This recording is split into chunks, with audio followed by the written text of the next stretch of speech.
अगर मैं आपसे कहूं कि आप सिर्फ 5 मिनट में एक्टिव से पैसिव वॉइस बनाना सीख सकते हैं तो शायद आपको यकीन नहीं होगा। लेकिन आज के इस वीडियो में आपको एक ऐसी ट्रिक बताने जा रहा हूं जिससे प्रेजेंट कॉन्टिन्यूअस टेंस का एक्टिव से पैसिव वॉइस बनाने के लिए आपको एक बच्चे का खेल बन जाएगा। और सबसे मजेदार बात यह है कि आप जब भी आज के बाद एग्जाम में बैठोगे, अगर आपको प्रेजेंट कॉन्टिन्यूअस टेंस का अगर कोई भी एक्टिव वॉइस मिल गया तो आप उसको पैसिव वॉइस आराम से कर सकते हो, बिना कुछ सोचे, बिना कुछ समझे। आज के इस वीडियो में मैं आपको ऐसी ट्रिक देने वाला हूँ, ऐसी फॉर्मूला समझाने वाला हूँ जिससे आप कभी भी नहीं भूलोगे। तो वीडियो के लास्ट तक बने रहिएगा क्योंकि मैं आपको बीच में एक ऐसा सीक्रेट फॉर्मूला देने वाला हूँ जिससे आप बिना रटे वॉइस को आप आसानी से चेंज कर सकते हैं। तो चलिए शुरू करते हैं आज का ये टॉपिक का नाम है प्रेजेंट कॉन्टिन्यूअस का पैसिव वॉइस। आपने एक्टिव वॉइस तो पढ़े हैं, लेकिन आज मैं आपको उसका पैसिव वॉइस समझाने जा रहा हूँ। सबसे पहले एक सवाल है आपसे, अगर मैं आपको बोलूं कि Ram is writing a letter, ध्यान दीजिएगा, Ram is writing a letter, okay, तो क्या आप इसे पैसिव वॉइस में बदल सकते हो? एक बार ध्यान से देख लो, Ram is writing a letter, इसे आप पैसिव वॉइस में चेंज कर सकते हो। तो बहुत सारे ऐसे बच्चे हैं जो यहाँ पर गलती कर सकते हैं। वो क्या है? Ram is writing a letter, इसका पैसिव वॉइस बनाते समय से कई सारे बच्चे हैं जो बहुत सारी इसमें गलती कर सकते हैं। तो अब इसे पैसिव वॉइस में कैसे बदलते हैं, पूरा सिस्टम स्टेप बाय स्टेप आप पूरा समझिएगा। वीडियो को फुल वॉच कीजिएगा, वीडियो को इसके मत कीजिएगा, नहीं तो आपको कुछ भी समझ में नहीं आएगा। तो अब मैं इस सेंटेंस को एक्टिव से पैसिव वॉइस बदलने का पूरा system and step by step समझाने जा रहा हूँ। तो सबसे पहले ध्यान में ये होना चाहिए कि हमारा एक्टिव वॉइस क्या होता है।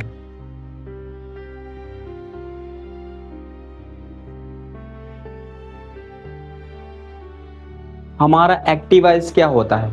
एक्टिव वॉइस वो होता है जिसमें मेन सब्जेक्ट होता है। मेन क्या होता है? सब्जेक्ट होता है। ओके, हमारा जो मेन है वो सब्जेक्ट होता है। ओके, कौन सा? एक्टिव वॉइस में कौन मेन होता है? सब्जेक्ट मेन होता है। ओके, फॉर एग्जांपल लिखा है कि Ram is writing a letter, पूरा काम किसके द्वारा हो रहा है? राम के अकॉर्डिंग हो रहा है। ओके, तो यहाँ पर ये एक्टिव वॉइस है। क्यों? क्योंकि सब्जेक्ट इसमें मेन है, वो हमारा क्या है? एक्टिव वॉइस है। और अब यहाँ पर राम काम कर रहा है, तो सेंटेंस में जब भी काम करे वो हमारा क्या होता है? एक्टिव वॉइस का। राम जैसे है कि Ram is writing a letter, जो लेटर है वो लिखने का काम कौन कर रहा है? राम कर रहे हैं। तो ये जो है एक्टिव वॉइस है। सब्जेक्ट क्या हमारा है? राम है। और यहाँ पर राम काम कर रहा है, इसलिए हमारा क्या है? सब्जेक्ट है। ओके, तो अब बारी आती है कि पैसिव वॉइस क्या होता है। पैसिव वॉइस क्या होता है? देखो, एक्टिव वॉइस वो होता है जो जिसके द्वारा काम पर ध्यान दिया जाता है, मतलब जिसके द्वारा काम होता है। और पैसिव वॉइस वो होता है जब काम पर ध्यान दिया जाता है। ओके, काम तो हो रहा है लेकिन किस पर हो रहा है? ए लेटर पर, यानी राम के द्वारा ए लेटर पर काम किया जाता है, तो वो हमारा निकल के आएगा पैसिव वॉइस। क्या निकल के आएगा? Passive voice. ओके, तो हमारा पैसिव वॉइस से मेन हमारा क्या होता है? ऑब्जेक्ट होता है। ओके, यानी एक्टिव वॉइस में सब्जेक्ट मेन होता है, पैसिव वॉइस में ऑब्जेक्ट मेन होता है। तो अगर हम इसको पैसिव वॉइस बनाएंगे तो क्या होगा? A letter is being written by Ram, ये इसका पैसिव वॉइस हो जाएगा। अब एक्टिव वॉइस से पैसिव वॉइस बनेगा कैसे? क्या इसके रूल्स होते हैं? क्या इसके फॉर्म्स होती हैं? कौन सी चीज यहाँ पर बीइंग आया है, कैसे यहाँ पर बीइंग ऐड हो जाएगा, ये सारा कुछ इस वीडियो में समझेंगे। अब हमारा पहला सेंटेंस जो निकल कर आता है वो होता है अफर्मेटिव सेंटेंस। पहला है अफर्मेटिव सेंटेंस। चलिए देखते हैं कि प्रेजेंट कॉन्टिन्यूअस का अफर्मेटिव सेंटेंस का एक्टिव एंड पैसिव वॉइस क्या होता है। ओके, सो मैं पहले आपको स्ट्रक्चर से रूबरू करा देता हूँ। हमारा स्ट्रक्चर एक्टिव वॉइस का जो बनेगा वो बनेगा subject plus is am are plus verb की आईएनजी फॉर्म प्लस ऑब्जेक्ट। ठीक है, आपने इतना ही तो पढ़ा होगा। अब इसको जब हम पैसिव वॉइस में चेंज करेंगे तो वो हो जाएगा, ऑब्जेक्ट आपका पहले आएगा, ऑब्जेक्ट लिखेंगे, उसके बाद हेल्पिंग वर्ब लिखेंगे इज एम आर, उसके बाद हम बीइंग का यूज करेंगे उसके बाद हम मेन वर्ब की थर्ड फॉर्म का यूज करेंगे। अच्छा ये बात है कि मेन वर्ब का थर्ड फॉर्म क्यों यूज कर रहे हैं? आप बोलोगे कि पहले वाले में तो मेन वर्ब की आईएनजी फॉर्म है और दूसरे वाले मेन वर्ब की थर्ड फॉर्म ये कैसे यूज हो गई? देखो मेन वर्ब की थर्ड फॉर्म जब हम पैसिव वॉइस बनाते हैं तो पैसिव वॉइस में हमेशा मेन वर्ब की थर्ड फॉर्म का ही यूज होता है। ओके, सो आगे हम लिखेंगे बाई, उसके बाद हम लिखेंगे सब्जेक्ट। सो ध्यान से देख लो, ये हमारा स्ट्रक्चर है। इस स्ट्रक्चर के अकॉर्डिंग हम आपको पैसिव वॉइस में चेंज करना सिखाएंगे। तो let's start the topic. For example जैसे कहें कि Ram is writing a letter. अच्छा कुछ बच्चों को तो आता होगा, वो तो बहुत आसानी से बताएंगे क्योंकि मैंने स्टार्टिंग में बता दिया था इसका पैसिव वॉइस क्या होता है। तो सबसे पहले ढूंढते हैं कि इसमें हमारा सब्जेक्ट क्या है। ओके, तो सब्जेक्ट हमारा निकल के आएगा, वो क्या होगा? राम होगा। अब इसमें वर्ब ढूंढते हैं, वर्ब हमारा क्या निकलेगा? राइटिंग निकलेगा। अब बचा क्या है? ऑब्जेक्ट। ऑब्जेक्ट हमारा क्या मिल गया? A letter.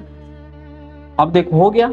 अब स्ट्रक्चर के अकॉर्डिंग पैसिव वॉइस में जब बनाएंगे इसे तो क्या होगा? कह रहा सबसे पहले ऑब्जेक्ट लिखो, ए लेटर है, ए लेटर। अच्छा ए लेटर सिंगुलर है तो सिंगुलर के लिए हम इसका यूज कर देंगे, ए लेटर इज। उसके बाद है राइट। राइट की थर्ड फॉर्म क्या होती है? रिटन। अब बोलोगे सर इसमें तो बीइंग लगा है। हाँ, हेल्पिंग वर्ब के तुरंत बाद हम क्या लगाएंगे? बीइंग ऐड कर देंगे, उसके बाद रिटन हो जाएगा। अब कह रहा मेन वर्ब की थर्ड फॉर्म का यूज कर लिया, अब उसके बाद आप बाई का यूज करो। चलो बाई का कर लेते यूज, ठीक है। अब फिर सब्जेक्ट है, सब्जेक्ट हमारा क्या है? राम है। आगे लिख देंगे बाई राम। क्या हो गया? A letter is being written by Ram. Ram के द्वारा एक पत्र लिखा जा रहा है, ठीक है। तो ये है active voice, Ram is writing a letter. और पैसिव वॉइस है a letter is being written by, यहां पर रिटन होगा रिटन बाय राम। ये आपका पैसिव वॉइस हो गया। तो जिस भी स्टूडेंट्स को ना समझ आया आप वीडियो को पीछे करके देख सकते हो। तो इसी में हम आपको एक और एग्जांपल देते हैं, उसमें आपको समझना होगा। हो सकता है कि इसमें आपको ना समझ आए तो नेक्स्ट वाले एग्जांपल में आप जरूर समझ जाइए। तो दूसरा हम एग्जांपल जैसे दें कि she is cooking the food. She is cooking the food, वो खाना बना रही है। अब द फूड हमारे क्या है? कुकिंग क्या है और शी क्या है? ये चीजें आपको ध्यान देनी होगी। शी हमारा क्या है? वो सब्जेक्ट है। कुकिंग क्या है? वर्ब है। द फूड क्या है? ऑब्जेक्ट है। तो ऑब्जेक्ट क्या? ऑब्जेक्ट को आप पहले लिखो, पैसिव वॉइस में लिखेंगे। ऑब्जेक्ट हमारा द फूड है, क्या लिखेंगे? The food. ओके, इसके अकॉर्डिंग इज लगेगा। उसके बाद हम बीइंग का यूज करेंगे, बीइंग। उसके बाद मेन वर्ब की थर्ड फॉर्म कुकिंग है, इसका थर्ड फॉर्म क्या होता है? कुक्ड होता है, कुक्ड बाई क्या हो जाएगा? सी। सी यहाँ पर सब्जेक्ट है। अब इसको हम ऑब्जेक्ट में लाएंगे तो सी का ऑब्जेक्टिव केस क्या होता है? हर होता है, बाई हर। तो क्या हो गया? The food is being cooked by her, उसके द्वारा खाना बनाया जा रहा है। तो आपको अफर्मेटिव सेंटेंस समझ में आ गया? और समझ में आ गया हो तो एक कमेंट कर दीजिएगा यस, अदरवाइज कोई बात नहीं। चलो चलते हैं, अब इस पे देखते हैं। दूसरा जो हमारा सेंटेंस है वो होगा निगेटिव सेंटेंस। ये हमारा है निगेटिव सेंटेंस। अब निगेटिव सेंटेंस का देखेंगे स्ट्रक्चर क्या होता है, सेंटेंस में कौन से ऐसे चीजें हैं जो चेंज होती हैं। ओके, सो स्ट्रक्चर देखते हैं पहले एक्टिव वॉइस का।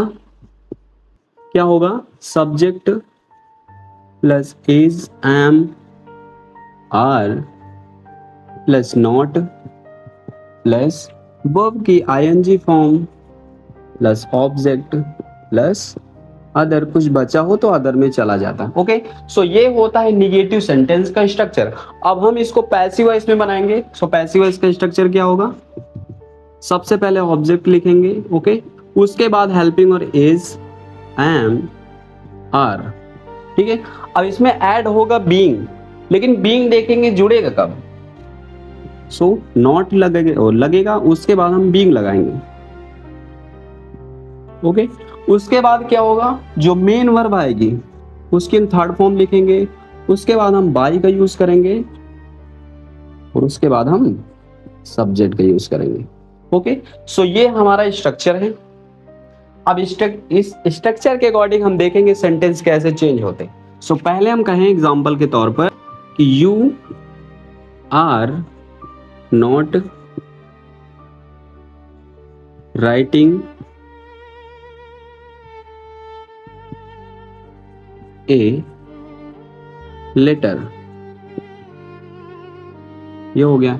You are not writing a letter, तुम एक पत्र नहीं लिख रहे हो। ओके, सो ये हमारा एक्टिव वॉइस है। अब इसका पैसिव वॉइस क्या होगा देखते हैं। पहले देखेंगे इसमें ए लेटर क्या है, राइटिंग क्या है और यू क्या है। यू हमारा सब्जेक्ट है, राइटिंग वर्ब है, ए लेटर हमारा क्या है, ऑब्जेक्ट है। तो ऑब्जेक्ट को हम सब्जेक्ट बनाते हैं, तो क्या लिखेंगे, a letter. A letter singular है तो क्या लिखें, ए लेटर इज। उसके बाद नॉट है, कह रहा हेल्पिंग वर्ब के बाद नॉट लगाओ, नॉट। उसके बाद बीइंग, ठीक है। अब उसके बाद मेन वर्ब की थर्ड फॉर्म राइटिंग है, राइटिंग की थर्ड फॉर्म क्या होती है, रिटन होती है, रिटन। अब किसके द्वारा, बाई। यू है, यू सब्जेक्टिव केस और यू ऑब्जेक्टिव केस दोनों होता है, बाई यू। क्या हो गया, a letter is not being written by you. एक पत्र उसके द्वारा, यानी एक पत्र तुम्हारे द्वारा नहीं लिखा जा रहा है। क्या हो गया कि एक पत्र तुम्हारे द्वारा नहीं लिखा जा रहा है। ये तो हो गया। अब इस पे दूसरा एग्जांपल जैसे देखें, जैसे हम कहें कि they are not playing the cricket, sorry they होगा, they are not playing the cricket, वे क्रिकेट नहीं खेलते हैं, वो खेल रहे हैं, वे क्रिकेट नहीं खेल रहे हैं। तो हमारा क्रिकेट क्या है, प्लेइंग क्या है और दे क्या है। दे हमारा सब्जेक्ट है, प्लेइंग हमारा वर्ब है और क्रिकेट हमारा ऑब्जेक्ट है। इसको पैसिव बहुत ही सिंपल हो जाएगा, क्या हो जाएगा,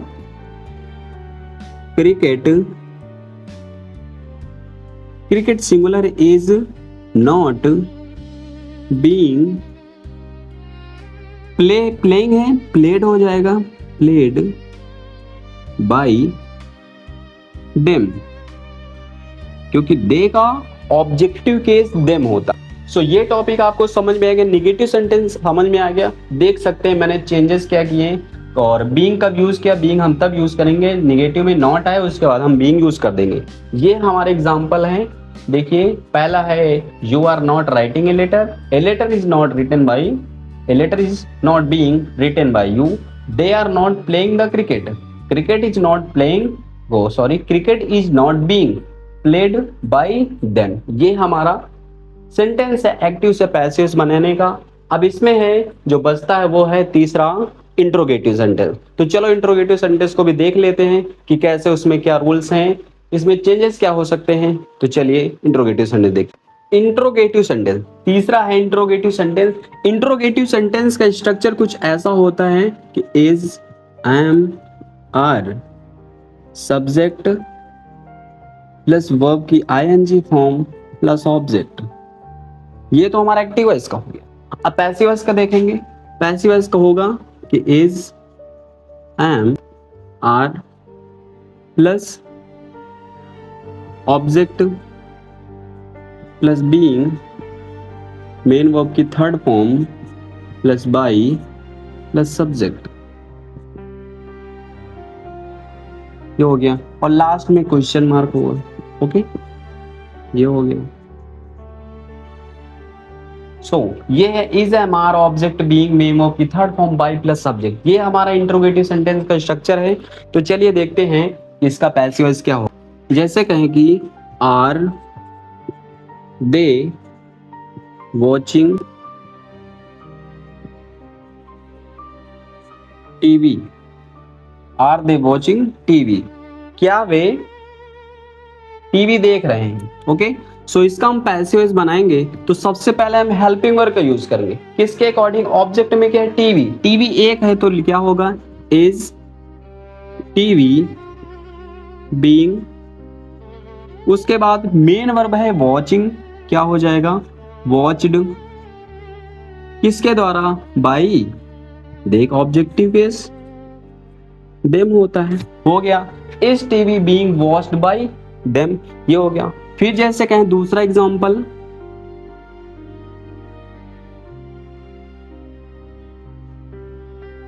you are, are you finishing the project.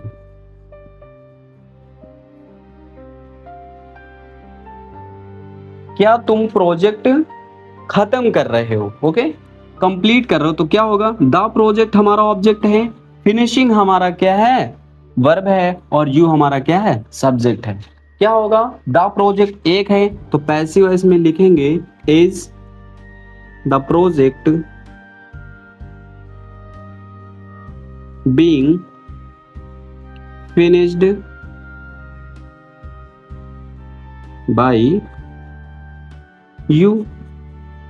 बहुत ही इजी है, आपको सिर्फ ध्यान देना है स्ट्रक्चर पे, और स्ट्रक्चर के अकॉर्डिंग आप जब पैसिव वॉइस बनाएंगे तो कोई भी गलती नहीं होगी। मेरी बात ध्यान से सुनिए, जब भी आप स्ट्रक्चर के अकॉर्डिंग बनाएंगे सेंटेंस तब कोई भी गलती नहीं हो सकती। ओके, सो ये है एक्टिव वॉइस का और ये है पैसिव वॉइस का। एक्टिव वॉइस का स्ट्रक्चर ये है, पैसिव वॉइस का आप हमेशा ध्यान दो। इंट्रोगेटिव सेंटेंस में अगर जब भी आपको एग्जाम में या फिर कहीं आपको मिले, so first letter is capital, पहले जो लेटर है वो बड़ी होनी चाहिए, और लास्ट में जो पंक्चुएशन यानी जो क्वेश्चन मार्क है वो लगा होना चाहिए। अगर क्वेश्चन मार्क आप लगाना भूल जाते तब आपका सेंटेंस सही होने के बावजूद भी वो गलत हो जाता। तो इसी में एक पार्ट और आता है जो होता है WH टाइप का। पहला तो यस और नो टाइप का था, दूसरा होता है WH टाइप का जो है। सो उसका स्टार्टिंग क्या होता है कि question word plus is am are plus subject plus verb की ING form plus object plus question mark, ये हो गया। इसका हम पैसिव वॉइस बनाएंगे तो क्या होगा, सबसे पहले क्वेश्चन वर्ड लिखेंगे, ओके, उसके बाद हम हेल्पिंग वर्ड लिखेंगे इज एम आर, उसके बाद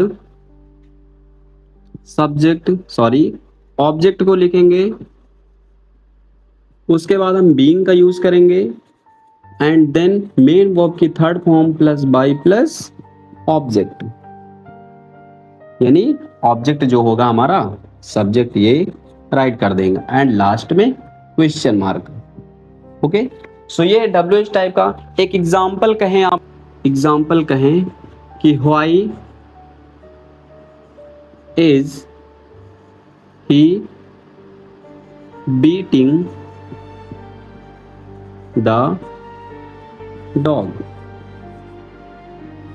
why is he beating the dog, वह कुत्ते को क्यों पीट रहा है, वह कुत्ते को क्यों पीट रहा है। तो जब भी ऐसे आते हैं क्वेश्चन वर्ड तो उसको हम क्वेश्चन वर्ड से ही स्टार्ट करते हैं। किससे, क्वेश्चन वर्ड से स्टार्ट करते हैं। क्या लिखेंगे, व्हाई। अब पैसिव वॉइस है तो लाजमी है कि द डॉग से स्टार्ट होगा, राइट। द डॉग एक है तो क्या लिखेंगे, why is the dog being, उसके बाद बीट है तो बीटन हो जाएगा बाई हिम, कुत्ता उसके द्वारा क्यों पीट रहा है। ओके, ये हो गया कि why is the dog being beaten by him. Okay, so इसमें ना समझ में आया तो दूसरा एग्जांपल देख लो, ये हो जाएगा। अच्छा, अब इसमें कहोगे कि आप ऑब्जेक्ट नहीं, चलो ऑब्जेक्ट नहीं लेकिन इंट्रोगेटिव तो है ही, इसको हम चेंज करते पैसिव वॉइस। क्या होगा, पैसिव वॉइस व्हाट, ओके, उसके बाद अब देखो इसमें आर लगाएंगे इज लगाएंगे। सो देखेंगे इसमें हम लगाएंगे इज, ओके, क्योंकि ये जो है ये तो लास्ट में चला जाएगा। तो क्या लिखेगा, what is being done by them, ये हो गया। ओके, इसमें हमारा सब्जेक्ट नहीं है, सब्जेक्ट को हटा देते हैं, लेकिन ये चीजें सब में अप्लाई नहीं हो सकती। आप सब में जो है ऐसे नहीं कर सकते। ओके, इंट्रोगेटिव हो गया, what is being done by them. तो चलिए देखते हैं अगर कभी भी एक्टिव वॉइस में डबल ऑब्जेक्ट आ जाए तो उसका पैसिव वॉइस कैसे चेंज करते हैं। सो ये है डबल ऑब्जेक्ट वाले सेंटेंस। स्ट्रक्चर ये है कि ऑब्जेक्ट दो होते हैं तो किसी भी ऑब्जेक्ट को पहले रखो, उसके बाद हेल्पिंग और उसके बाद मेन वर्ब की थर्ड फॉर्म, फिर उसके बाद जो भी ऑब्जेक्ट दूसरा बचाओ वो रखो, उसके बाद बाई का यूज करो, उसके बाद सब्जेक्ट का यूज करो, आपका हो जाएगा। सो पहला लिखा है कि she is teaching us English, वो हमें क्या पढ़ा रही हैं, इंग्लिश पढ़ा रही हैं। अब इसका हम पैसिव वॉइस देखेंगे। कंडीशन फर्स्ट में हम चाहे अस से कर दें या फिर हम इंग्लिश से कर दें। ओके, हम इसमें से दो में से किसी एक से कर सकते हैं। सो हम पहले हम करते अस से। अस हमारा क्या है, ये ऑब्जेक्ट में आया है। अभी जब ये ऑब्जेक्ट में आया है तो हम जब इसको आगे ले जाएंगे तो हमारा सब्जेक्ट बन जाएगा। अस का सब्जेक्टिव केस क्या होता है, वी होता है। अब वी के साथ हेल्पिंग वर्ब क्या होती है, आर। उसके बाद क्या है, अभी देखो मैंने इसमें एक चीज नहीं लिखी, वो मैंने क्या नहीं लिखा, बीइंग नहीं लिखा। तो हेल्पिंग वर्ब के बाद क्या लिख देंगे हम, हेल्पिंग वर्ब के बाद मैंने बीइंग लिखा। उसके बाद मेन वर्ब की third form object second by plus subject, ये हो गया। सो वी हो गया, आर हो गया, उसके बाद हम लिखेंगे बीइंग, बीइंग लिख दिया। अब उसके बाद हमारा क्या है, टीचिंग। टीचिंग हमारा वर्ब है। अब टीचिंग का थर्ड फॉर्म क्या होता है, टीच्ड होता है, या तो टॉट कर देते हैं, TESCHED, या फिर आप टॉट कर सकते हो। ओके, सो ऑब्जेक्ट सेकंड में क्या है, इंग्लिश, टीच्ड इंग्लिश, किसके द्वारा, बाई। शी क्या है, बाई का हर हो जाएगा। ये हो गया पहला। अब दूसरा देखते हैं। पहला तो अस, अब इंग्लिश से बनाते हैं, क्या होगा, इंग्लिश इज बीइंग टीच्ड, किसे, अस। देखो इसमें हम कोई चेंजेस नहीं करेंगे, ये ऑब्जेक्ट में आया। ओके, टीच्ड अस, उसके किसके द्वारा, बाई हर, ये हो गया। सो पहला है कि we are being teached English by her, English is being teached us by her. Okay, so ये पहला है, ये दूसरा है। तो अगर कभी भी आपको एक्टिव वॉइस में डबल ऑब्जेक्ट मिलते हैं तो आप पहले ऑब्जेक्ट को सब्जेक्ट बना सकते हो, दूसरे को हम मेन वर्ब के बाद लिख देंगे। पहले में भी मैंने वही किया, दूसरे में बशर्ते मैंने चेंज किया कि अभी, और दूसरे मैंने क्या उठा लिया, इंग्लिश को उठा लिया। तो ऐसे सेंटेंस जब भी मिले तो आप इस प्रकार से आप कर सकते हो। ये हमारा स्ट्रक्चर है। स्ट्रक्चर को आप अच्छे से ध्यान से देख लो, समझ लो, उसके बाद आप आसानी से इसे कर लेना। ओके, सो मैंने आपको स्टार्टिंग में कहा था कि मैं आपको ऐसी ट्रिक देने वाला हूँ कि आपको एग्जाम में जब भी प्रेजेंट कॉन्टिन्यूअस टेंस का एक्टिव वॉइस मिलता था आप उसको पैसिव वॉइस में चेंज कर ले जाओगे, पहचान जाओगे कि उसमें हम पैसिव वॉइस में क्या ऐड करेंगे। देखो जब भी आपको एक्टिव वॉइस में, एक्टिव वॉइस में, मैं ये नहीं कहता वो प्रेजेंट का हो, वो पास्ट का भी हो सकता है। ओके, एक्टिव वॉइस में अगर आपको आईएनजी मिले, क्या मिले, आईएनजी मिले, यानी मेन वर्ब की आईएनजी मिले, तो जब आप पैसिव बनाओगे,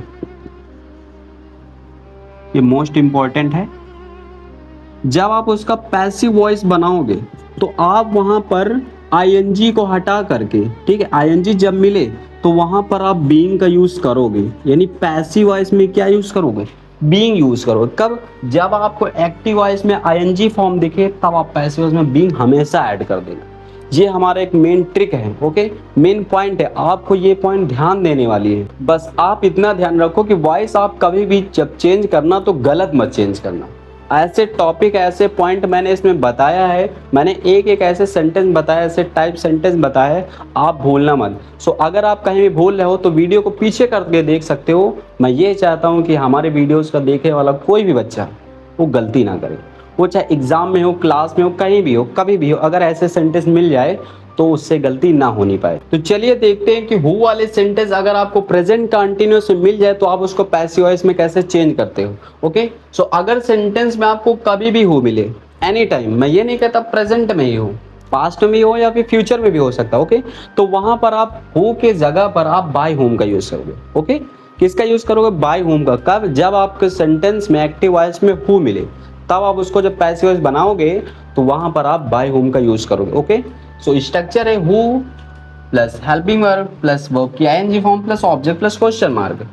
पैसिव वॉइस मैंने क्या किया, by whom plus is am are plus object plus being plus main verb की थर्ड फॉर्म, उसके बाद क्वेश्चन मार्क। ओके, सो इसका हम पैसिव वॉइस बनाएंगे। एक्टिव वॉइस में क्या लिखा, who is teaching you English, तुम्हें इंग्लिश कौन पढ़ा रहा है। तो पहला हम देखते हैं पैसिव वॉइस कि हु आया है तो आप बाय होम यूज करो, बाय होम। अब इसके बाद हेल्पिंग वर्ब यूज करो, क्या होगा, इसके बाद क्या है, हेल्पिंग वर्ब। ओके, उसके बाद ऑब्जेक्ट, ये है क्या होगा, यू के according by whom are you, okay. इसके बाद क्या होगा, being, by whom are you being. अब इसके बाद क्या लिखेंगे, कह रहा है कि बीइंग यूज किया मेन वर्ब की थर्ड फॉर्म क्या है, जो हमारा मेन वर्ब टीचिंग है तो क्या होगा, टॉट हो जाएगा। अब बचा क्या है, इंग्लिश, ये हो गया। By whom are you being taught English, by whom are you taught, वो by whom are you being taught English. So next देखते हैं कि who is helping the poor, who आया है, इसका पैसिव आप बनाओगे तो क्या होगा, बाय होम, उसके बाद क्या हुआ, द पुअर के अकॉर्डिंग क्या लगेगा, is, by whom is being poor helped, okay. ये हो गया सेंटेंस, बहुत ही इजी है, by whom is being poor helped, okay. ये हु वाले सेंटेंस आते हैं तो आप इस प्रकार से चेंजेस कर सकते हो। आशा करते हैं आपको यहाँ तक समझ में आ गया होगा। तो आपको ये टॉपिक कैसा लगा, आशा करते हैं कि आपको ये वीडियो समझ में आ गया हो। ये टॉपिक प्रेजेंट कंटीन्यूअस टेंस का एक्टिव एंड पैसिव समझ में आ गया होगा। इसमें कुछ एग्जांपल है, मैं आपको डिस्क्रिप्शन में दे दूंगा, आप डिस्क्रिप्शन चेक कर लीजिएगा, वर्क है आप नोट डाउन कर लीजिएगा, प्रैक्टिस कर लीजिएगा, जिससे आपको पूरी तरह समझ में आ जाए। अगर आपको स्टार्टिंग से वॉइस सीखना है तो उसका लिंक मैं डिस्क्रिप्शन में दे दूंगा, आप जाके चेक कर लीजिएगा, वीडियोस को वॉच कर लीजिएगा, आपके लिए बहुत इंफॉर्मेटिव होने वाली है, तो आप वीडियो को वॉच कर लीजिएगा। तो आज हमने इस वीडियो में क्या सीखा, present continuous tense, active voice, passive voice, formula, structure, affirmative sentence, negative sentence, interrogative sentence, who वाले सेंटेंस और डबल ऑब्जेक्ट वाले सेंटेंस। तो ये चीजें मैंने वीडियोस में सीखी है। अगर आपको वीडियो समझ में आया हो तो लाइक करो, चैनल को सब्सक्राइब करो और कमेंट करके जाओ। तो बताओ, अब वॉइस चेंज करना आसान लग रहा है या नहीं। मैंने जो कुछ भी पढ़ाया, जो कुछ भी आपको समझाया, आशा करते हैं इस वीडियो देखने के बाद आप कुछ भी मिस नहीं करोगे, आप कभी भी नहीं भूलोगे। तो मिलते हैं अगली वीडियो में एक और धमाकेदार ग्रामर चैप्टर के साथ। तब तक के लिए जय हिंद दोस्तों।